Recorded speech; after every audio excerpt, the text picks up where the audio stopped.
Today is the 7th. No, today's July 4th, 2013. Ooh, it was 237 years ago. And I wrote a poem. I wanted to share a poem I wrote. Basically, the poem I wanted to read to my county freeholders during a public meeting, but it was yesterday that the meeting was available. But I found out that it was canceled. So, oh boy, this is the poem. Oh boy, tomorrow is the 4th of July, a celebration among men, women, and children. The day they said, "The king no more." They suckled upon which has fed so many, feeds and shall feed many to come.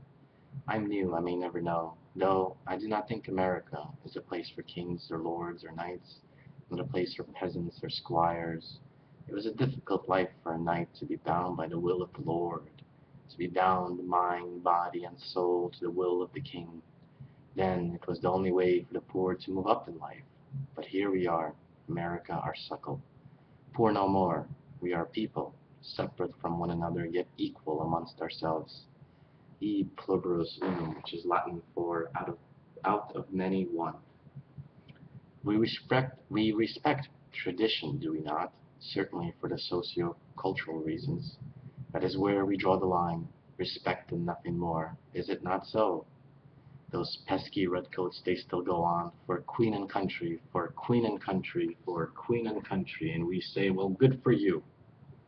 We respect one another, though. We never surrender our right to free speech and free thought, and many more that is often most do not know. That often most do not know. We even recognize the birthrights from other nations, that other nations may not. That is to say, endowed upon birth with unalienable rights. How one even surrenders rights that are self-evident is beyond my station in life. Rights are not granted or given. They may need protection, but a right is a right, passed on generation to generation to generation to generation, and so forth. A system of checks and balances. Oh, how wonderful does it sound. No place for queens, yet may we do with, oh pretty please, Lady Victory armed with sword and wreath of peace, Lady Liberty calling out to give me your tired, give me your poor. We may need to nurture and protect those tired and the poor. Lady Justice, yet blindfolded, can still see truth from lie and lay down fair and impartial judgment.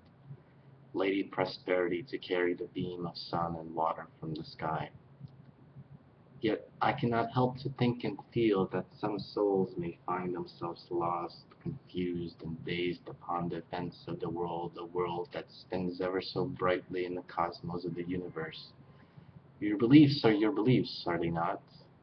In the eyes of a child, mom and dad will always be God and Goddess.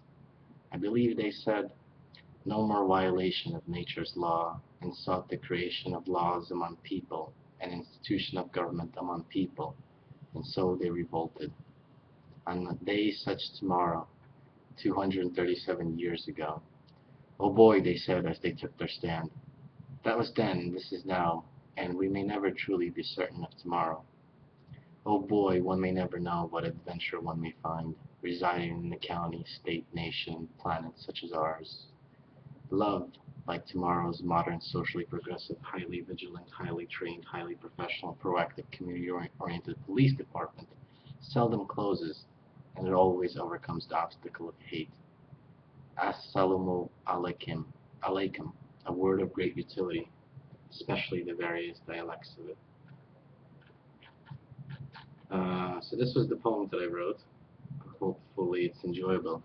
I know there are people who are like, "Oh, America, you're so evil."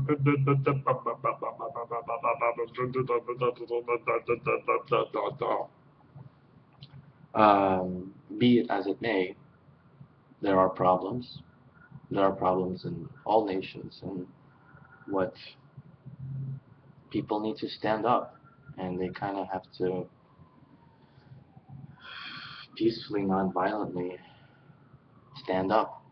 You know, many people can't do that for some reason, or they won't, or they're tired, or excuses, excuses, excuses, excuses, excuses. But anyways, this is the poem that I wrote, and I wanted to make it just about this poem. So